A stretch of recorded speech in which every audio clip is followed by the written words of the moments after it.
So, for those of you who are married, here's the question for you. I just want you to think about it. In fact, you can even look at your spouse, your significant other. You can think about it. What's the most common argument you have? Just think about it. What's the most common argument you have with your spouse, or maybe somebody you're dating, or it could be maybe an ex, and that repeated fighting is why you're no longer together. But what's the most common argument you have with your spouse or with your boyfriend, your girlfriend? Most people will tell you it has to do with things like money, how you raise your kids, right? In blended families, it's how you raise the other person's kids, right? It's all those things that go together. In my marriage of almost 12 years, it has been, where are we going to eat, right? That is the common argument time after time. Now, here's what happens, like Christmas time, it's not that bad now. We have gift cards, right? So it's where do we want to eat? We look, where can we eat for free, right? So yesterday, my dad's a mailman. He gets a bunch of gift cards for Christmas. He doesn't like Subway. So guess who has like $45 worth of Subway gift cards? We ate Subway yesterday, all right? So normally, though, we don't have the gift cards because they run out after a little bit, and we have to decide where we're going to go to eat. Now, here's the reason that's such a bad argument, bad fight. It's because you have that discussion when you're already hungry, right? Like you don't start talking at 11 in the morning about where we're going to go to dinner tonight and then deliberate for 8 hours. It's like 5:30, you're already hungry and you're saying, where do you want to eat? I don't know. Where do you want to eat? I don't know. Where do you want to eat? Well, give me this is our fight, right? Give me 3 options. So Katie will say, give me 3 options. I'm like, okay, I'll give her 3. And then she'll go, well, what about Bob Evans? Well, that wasn't one of the 3, right? This is just a different place. So what happens is after 40 minutes of deliberating, the truth comes out and we go where Katie wants to go, right? Now, here's the problem though. You argue for 40 minutes, right? Just saying, this is the struggle of being a married man in America, all right? You deliberate for 40 minutes, then you get to the restaurant and now it's like peak eating time. So everybody else is, guess where? At Bob Evans. And they're all waiting in the waiting room. So then for us, we have to sit in the waiting room for 30 minutes with a 2-year-old, hangry as can be, right? And sitting there in the waiting room, your body starts like feeling the urge for this food, right? It goes from like an intellectual thing of, food sounds good, to feed me now. And you're just like about to murder someone because you're so hungry. Because what happens is, whether you want to feel it or not, your body starts anticipating the food, right? You can smell it. You're right there by it. It is time for me to feed this thing because it wants it, right? See, that's the thing about anticipation. When you are anticipating something, you don't choose to feel that anticipation. Am I right? Like your body just feels it. It's involuntary. Whether you want to feel it or not, your body is anticipating. It's ready for the food. Christmas time. I anticipate Christmas time because I love giving gifts, but I love watching my son open gifts. It's such a fun thing to anticipate. For others of you, right? Especially married people. Ladies, you are anticipating the wedding. Fellas, you are anticipating the wedding night, right? Your body can feel it at this point. You are just ready for something to change. And let's just get crude for a second, but this is real. Okay, let's just be honest. Okay, if you're in the car and you kind of sort of have to go to the bathroom, what happens when your body knows it's home? You're about to burst, okay? Let's be honest. Why? Because whether you want to or not, your body feels the anticipation, right? Like you're an adult about to wet yourself because you're close to a bathroom, right? This is just what anticipation does to you. So now I think about that in my life, and I think there's not been really anything other than maybe getting married and having a kid that I've anticipated as much as what the Israelites are anticipating in Joshua chapter 6. Okay, think about this from their perspective. The generation before them was in slavery. God frees them miraculously from slavery and says, I'm leading you into a land that I've promised you. And for 40 years now, they've been in the wilderness anticipating a promise being fulfilled. 40 years they have experienced anticipation. And now they can see the promise. They can see the city. They see the town. Now, kind of like when you have to go, but now you got to go, right? They see the city. They're feeling it. They're anticipating what's about to come, right? Their multi-generational journey is about to come to an end. Now, we've read everything up front, so we know how this thing goes. We know how this thing ends. Here's what they're about to experience, and this will be up on the screen. They're about to experience what people in my churches growing up called a breakthrough. All right? Now, for me, maybe not for you, for me, that's a churchy word, right? Because I heard it a lot growing up. But we talk about breakthrough. And so it's one of those things that when I hear it, there's initially kind of like this, I've heard that before. But the truth is this. I think part of what it means to be human is we want to have a breakthrough. Like we want things to all of a sudden change. Every single one of us. You can think about in your own life, if there could be one thing that would change today, what would it be? And I think almost all of us could answer that question and have something that we wish would be different. Right? It could be this feeling of, man, I wish I could forgive somebody and I can't feel it, right? What if God could change that feeling in an instant? How great would that be? What if for you there's this thing, like we talked last week about shame, there's this thing that you've been hiding and you hide it because you just feel like you're a slave to it. What if you could be free from it? Like in an instant. What if all of a sudden, instead of you making all of your decisions based on money and you've just mismanaged it so much and it's just got a stranglehold on your life, what if all of a sudden that could change? Can we all admit that there's something in our life, man, we just wish we could have a breakthrough? We just wish things could be different? So here's what we see this morning. We just read about a breakthrough happening for an entire nation of people. So here's the question we're going to answer this morning, is how do I experience a breakthrough in my own life? How do I experience a breakthrough maybe at work or in my marriage, with my children, with my friends, with whatever, with the way I see things, with my perspective, with forgiveness? How do I experience a breakthrough? So I'll tell you this before we jump into some of these truths here. This isn't like a you do 1 + 1 = 2 kind of thing, right?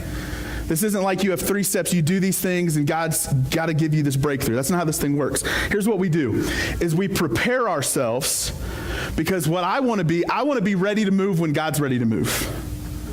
I don't want to get ready, I want to be ready. When God has the opportunity for me to go into the city and go take what he's given me, I don't want to have to be like, okay, God, let me get prepared, let me do the last couple push-ups. I want to be ready. We can't force God to move, but we can be ready to move when God's moving, all right? So, a few things we need to learn, some truths we need to learn from this account here in Joshua chapter 6. The first thing, if you're taking notes, is this, is that God's will is God's way. God's will is God's way. In other words, it's God's way or no way. Like, you don't get to dictate to God how you experience a life change. You don't get to tell God, okay, God, here are the terms of my surrender, and now you're bound to do what I'm asking you to do the way that I'm asking you to do it. Because here's what I know is true of me, and it's probably true of every one of you, is that I love what God wants to do. I just wish he would do it my way. I wish he'd do it in my timing, right? Because at the end of the day, here's what we really think, is God can bless me, but I wish God could learn from me because I know the best way this would work. But you know what we do? We tend to choose our comfort over God's calling in our lives. We tend to say, okay, God, I want your results, but we do it my way because that's the way, if we're being honest, that's easiest. I love what God says to Joshua here, starting in verse 2. He says, I have given you Jericho, its king, its army. I've given it to you. But I need you to march for 6 days first. So here's the question, why would God, if he says, I'm giving this to you, it's yours, you already have it, why wouldn't he just give it to him right then? It's because God, quite simply, he's got a process. He's got a process. God teaches us through process. If God just let us have everything we wanted, everything he wanted to give to us right away, we wouldn't learn, because that's not the way humans are, right? God is a God of process, and in that process is where we learn how to make progress. In fact, if you go back all the way to Genesis 1, we're not going to read all these verses because it's a ton more reading, but Genesis 1:1 all the way through Genesis 2:4. Those are where God is creating everything. Now, could God have just said, okay, everything, start, and everything fires up? Yeah. But instead, for 6 days, there's a process that God works through, right? There's a process through which God makes the trees and the birds of the air and the sea and the stars in the sky. There's a process that God goes through to create everything, and God's ways have not changed. God still works through process. In fact, I love one of the terms I learned when I was in college that's just stuck with me, and there's not a lot of these that have stuck with me, okay? But this is one of them that stuck with me, is this term. It's called ex nihilo. Ex nihilo. It's on the screen if you're wondering how it's spelled. But ex nihilo, here's what that means, is something from nothing. Something from nothing. So when God created, he created ex nihilo, something from nothing. And here's what he did. He created ex nihilo back in Genesis 1, and guess what he's doing with our lives right now? Still creating something from nothing. Now, we might push back on that because you're thinking, well, I've got talents, I've got skills, and God's going to use those talents and those skills as part of my calling. But guess what? Who gave you those talents and skills? God did. Ex nihilo. He gave you something from nothing. Man was formed from the dirt of the earth. He created something from nothing. You go, well, he used dirt. Yeah, but he also created the dirt, right? So everything we think we have to offer God, God is constantly making something from the nothing in our lives. So when you feel like you're at your lowest, guess what? That's awesome. Because all you're doing is giving God fertile ground to create something out of your life with. I love what Isaiah says in Isaiah 64:8. He's speaking to God and he says, and yet, O Lord, you are our Father. We are the clay and you are the potter. We are all formed by your hand. Notice that word all. We are all, every single one of us is formed by the hand of God. There's not a person walking this earth that has not been formed by the hand of God. But also notice, this is a continual action on God's part. That when you wake up in the morning and you decide, instead of checking Instagram first thing, that you're going to read the verse of the day, or you're going to jump into a Bible reading plan, you're going to put God first, guess what is happening? God's forming you by his hand. When you decide when something bad happens, instead of running to my friend about it and complaining or gossiping about that person at work, instead I'm going to go to God first in prayer, guess what's happening? You're being formed by his hand. God is constantly creating something from nothing. He's constantly forming us. But the key is we have to be willing to say, okay, God, I'm not here to impose my will because your will in my life comes your way.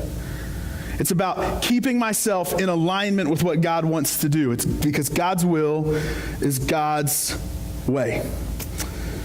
See, the thing is, for us, and this is what's hard, especially if you're a newer Christian, or maybe you're jumping back into this thing after a while, maybe you're just kind of like, the way you feed yourself spiritually is church on Sundays, but this hasn't become like a daily thing for you to where you're growing in your faith. That's okay, you'll get there, okay? No guilt, no shame coming from me. But what happens is, we haven't fully learned how to trust God yet. And I don't care how long you follow Jesus, trusting God is hard at times, okay? So this week, I like wearing fun socks, okay? I just do. I think they're funny. Plus, I have huge, gigantic feet. So guess what kind of socks they make for guys with huge, gigantic feet? Funny socks. Because let's point out the fact that you have huge, gigantic feet, right? So I have this pair of socks. They're donuts all over them. Bright yellow socks with donuts. Because what color would you put donuts on? Neon yellow. Why not? So my son, he's 2. He sees me putting on these socks, and my son loves donuts, okay? I'm pretty sure if you said, what do you love most? It's probably donuts first, okay? Then his buddy, then maybe one of his parents, okay? But he loves donuts. So he sees this, and my son goes, Daddy, no nuts! No nuts! And starts screaming for donuts. Because in his mind now, he sees donuts, so guess what he wants? He wants donuts. So I said, okay, buddy, later today, we'll go get donuts. Okay.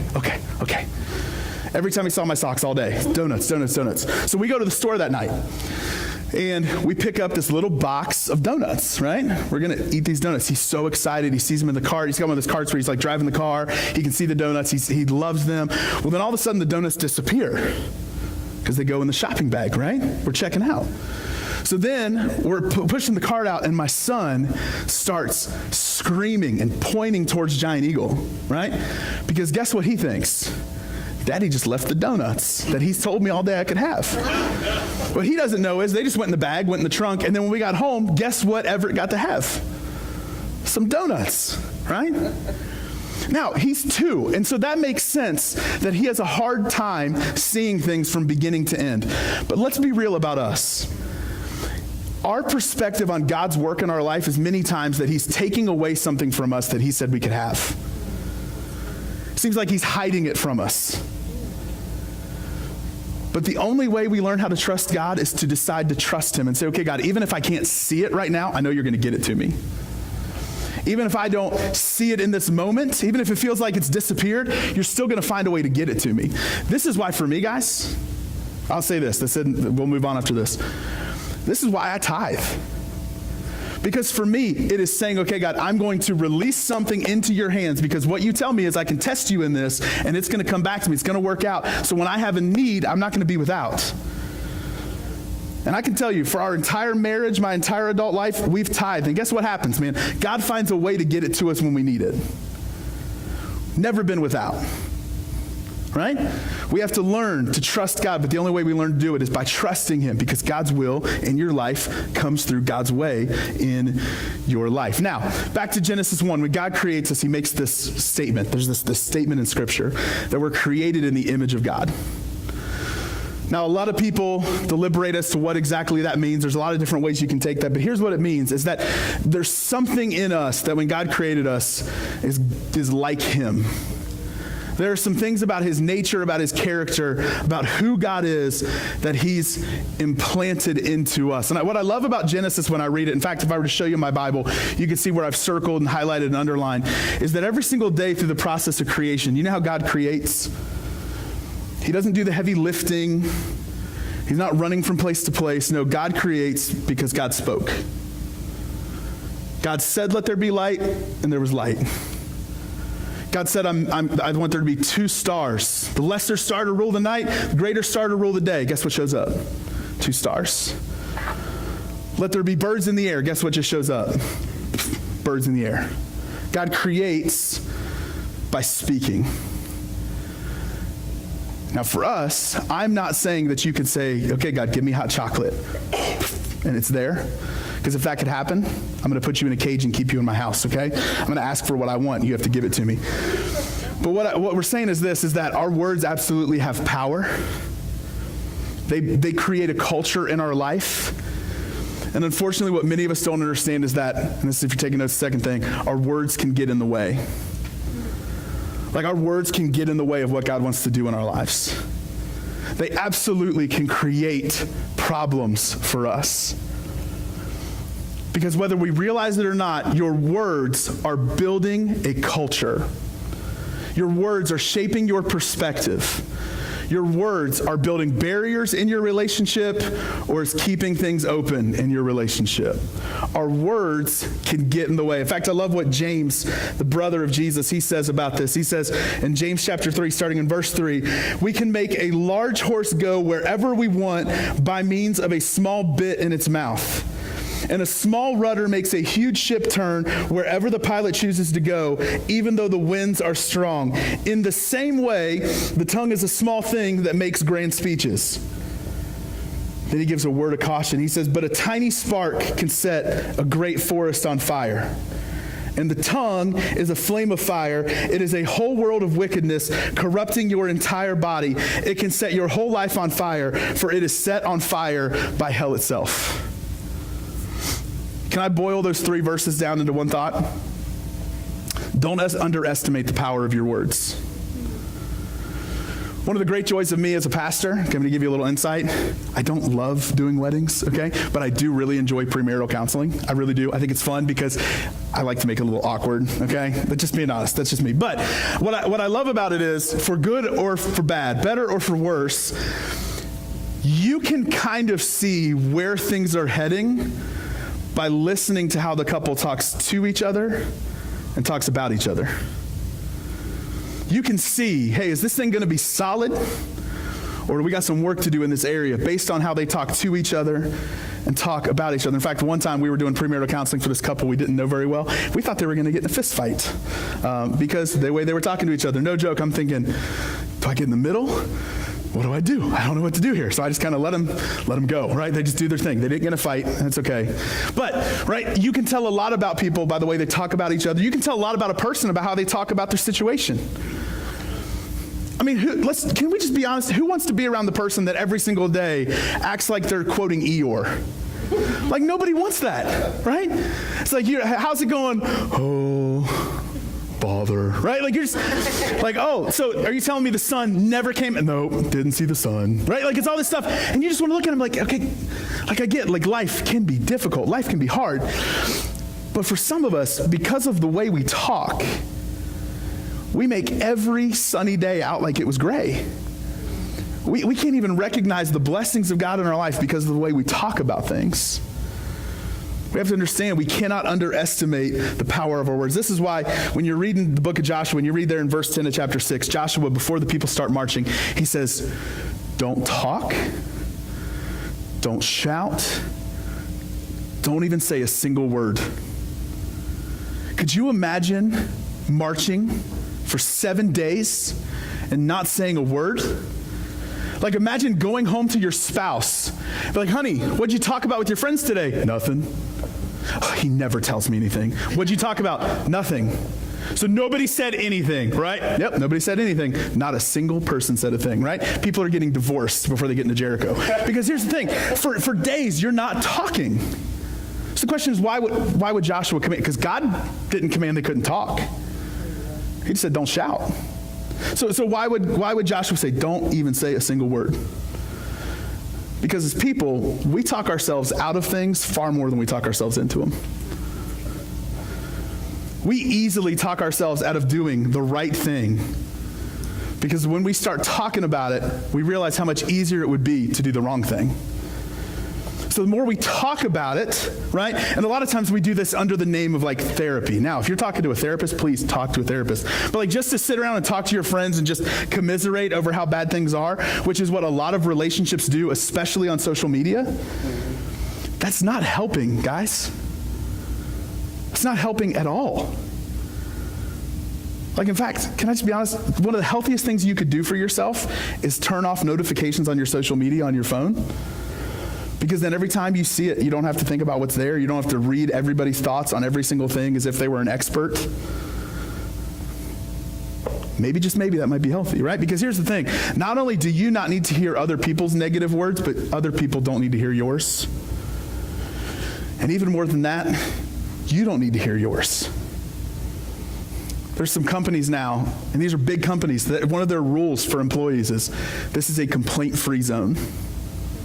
We don't complain. That is not the culture of our company. Now, people look at that and go, oh, well, that's just them trying to control people. Man, can we just be honest? How much time at work do you spend complaining about work with people you work with? Like when I ask people about their jobs, I say, so what do you do, right?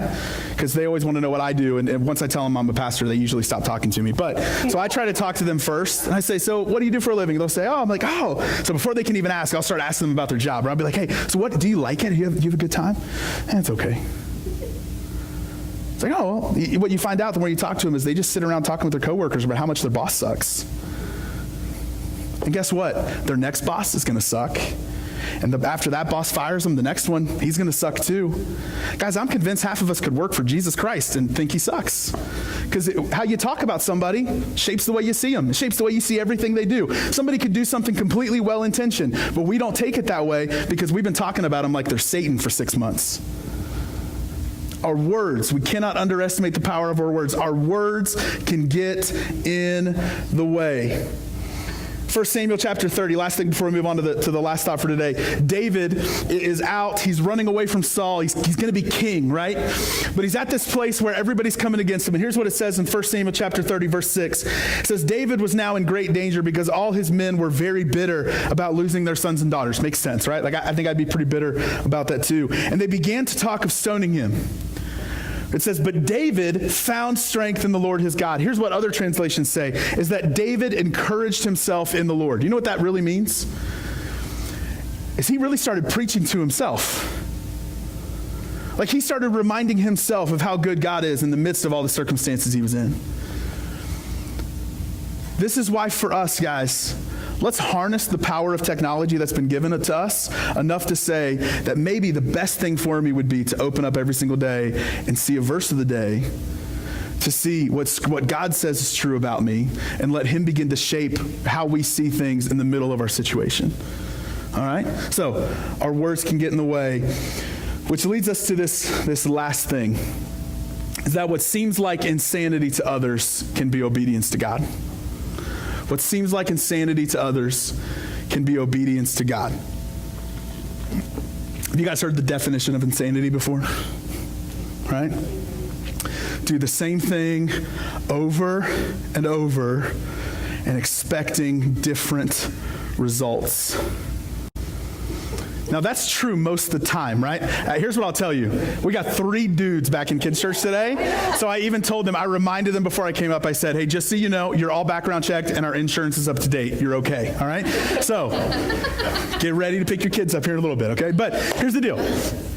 Most people will say definition of insanity is doing the same thing over and over again and expecting different results. And that's true most of the time, right? But many times with God, it's the exact opposite. Many times with him, he's going to ask us to do something that might seem dumb to someone else, and he's going to ask us to not just do it once, but to make a habit of it. Like he asked the Israelites to march around for 7 days. All the while, there are people in their own camp thinking to themselves, what are we doing? There are people in the city looking out at them and going, if this is how they think they're going to win this battle, I think we're all right, right? Could you imagine, like, I just know me. I'm a trash talker, okay? So if I'm in Jericho and it's like day 3 and you're still just like blowing a horn, I'm going to start blowing horns back at you. I'm going to start throwing things at you and making fun of you because this isn't working and yet you're still doing it. But guess what happens here? You don't have to guess. We already read it, right? 7th day, 7th time. Everything changes. Because once again, God is a God of process. And so there are some things that he answers right away, some things he does right away, but many times, God's going to ask you to do that thing that seems foolish to everyone else, to keep trusting him when it would be easier to stop trusting him. He's going to ask you to do it his way rather than your way, and we just need to keep doing it God's way.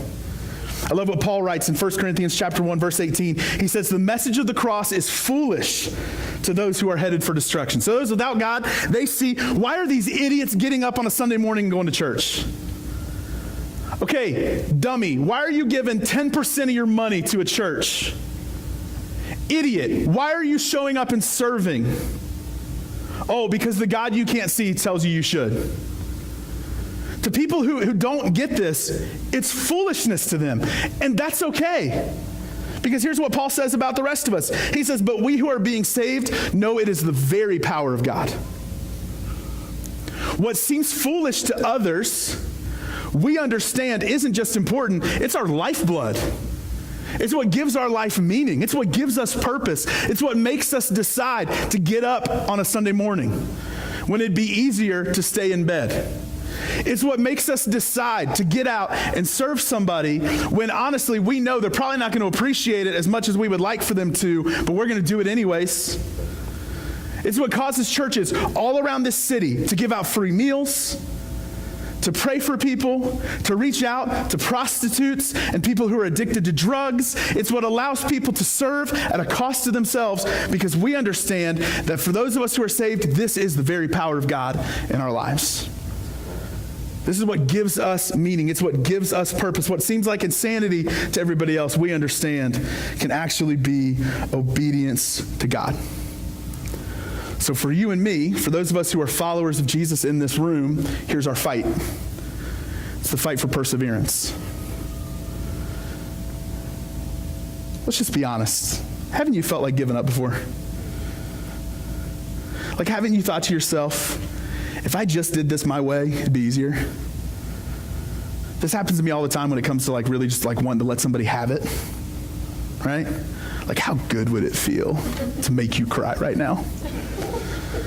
How good would that feel? Like, can we be honest? It would feel pretty great for a moment. Every single one of us have thought, man, it'd just be easier if we just did this thing our own way. And yet, God says, no, I need you to persevere. Keep doing the right thing even when it's difficult. Writer of Hebrews says in Hebrews 10:36, he says, patient endurance is what you need now so that you will continue to do God's will. That patient endurance, that perseverance. He says, then you will receive all that he has promised. You know what that means? God can have a promise for your life, but if you don't have the perseverance and endurance to get through it, you might not get it. There are some things that if we're just looking for it to happen the easy way, we'll never receive. He says you need patient endurance now so that you continue to do God's will. And then you'll receive all that he's promised you. So why do we have endurance? Why do we have perseverance? Because once again, we don't want to get ready. We want to stay ready. We want to be ready. So if God decides something's going to change, we're ready to go with it. We don't want to get ready. We've got to be ready, right? Because here's the point, guys. You never know when someday will become suddenly. You never know when, like for the Israelites, hey, someday you're going to be in the promised land. Someday you're going to receive what I've given to you. Someday it's going to be yours. You never know when that becomes all of a sudden, suddenly, right now, God's ready to move. Do you ever think that maybe the reason you don't see an answer to your prayers is not because God's not answering, but because you're not ready to get it?